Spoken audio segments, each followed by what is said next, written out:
So in this lecture, first we'll be trying to understand how to resolve a vector into its Cartesian component form. Now for this, we consider a Cartesian system with x, y and z direction or z axis, where this is the x axis, which is not mentioned in the figure. This is the y axis and this is the z axis.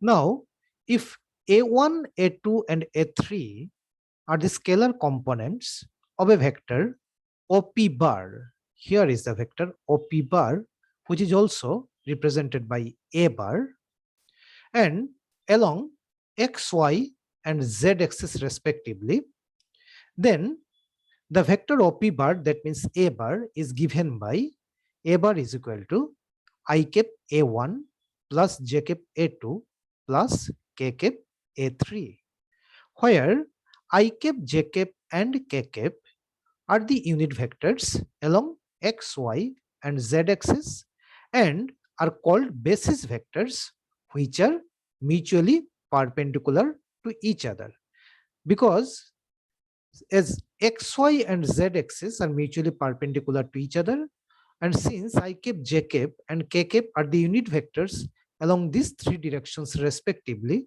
so they are also mutually perpendicular to each other. Now let us explain this mathematical expression a little bit more.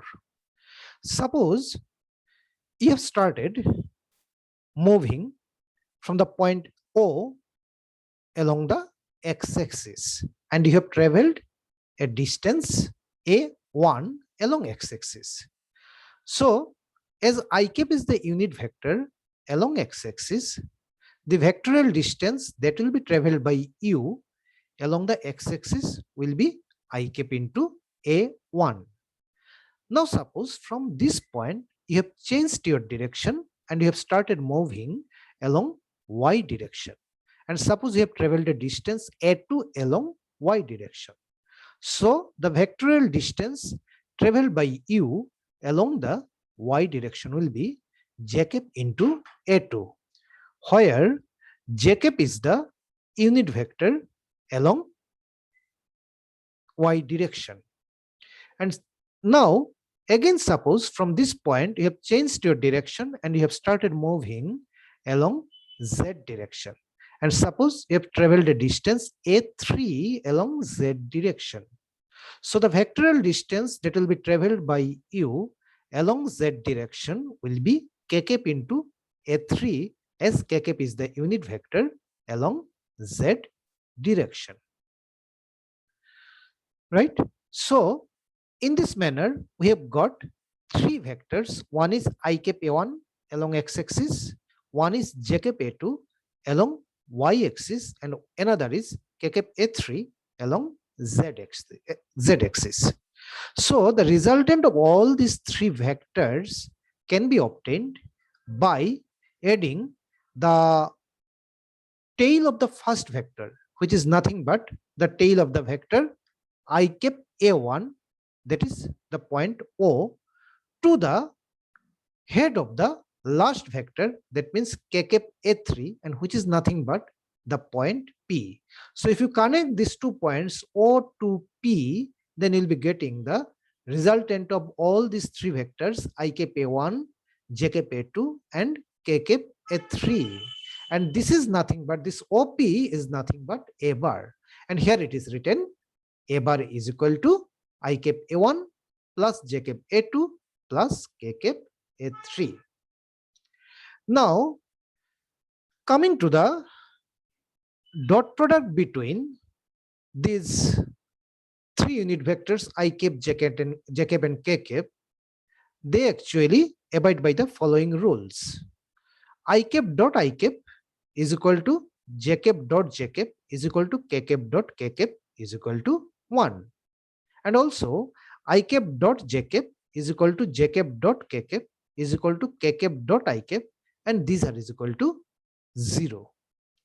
Now coming to the cross product between these unit vectors, you can see I cap cross I cap is equal to j cap cross j cap is equal to k cap cross k cap is equal to 0, and also I cap cross j cap is equal to minus j cap cross I cap, and this is equal to k cap.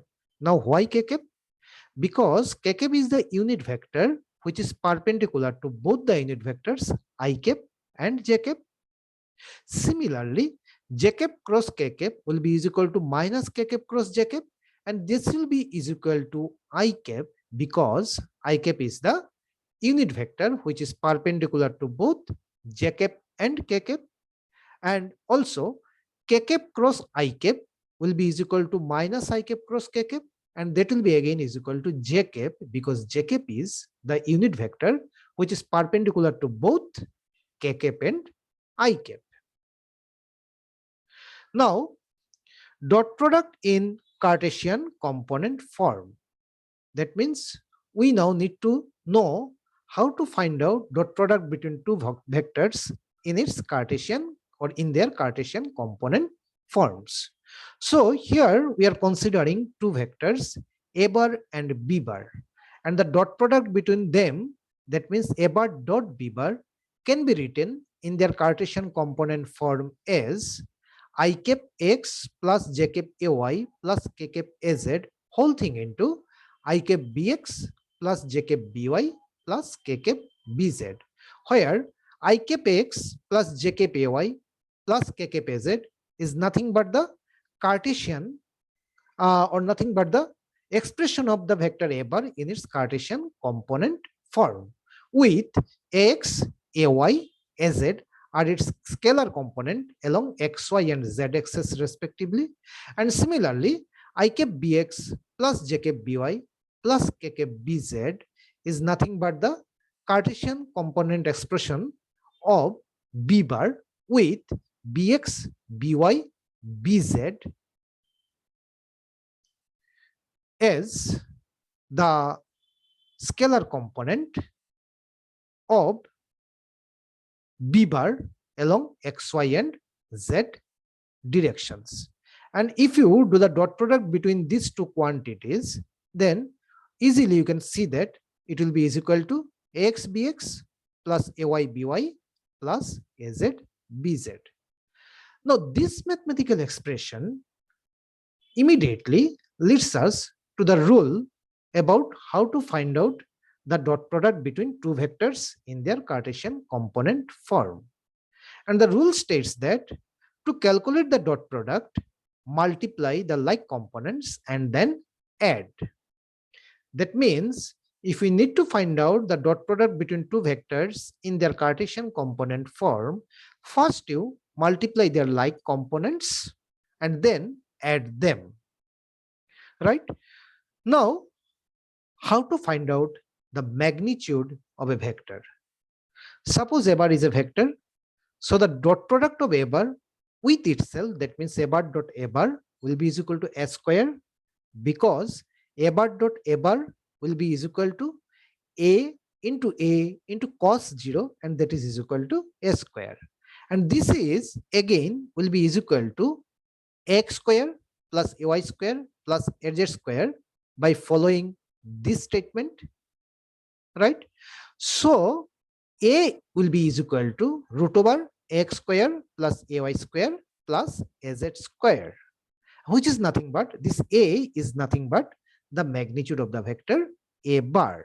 And also you can notice that this is nothing but the three-dimensional generalization of the Pythagorean theorem.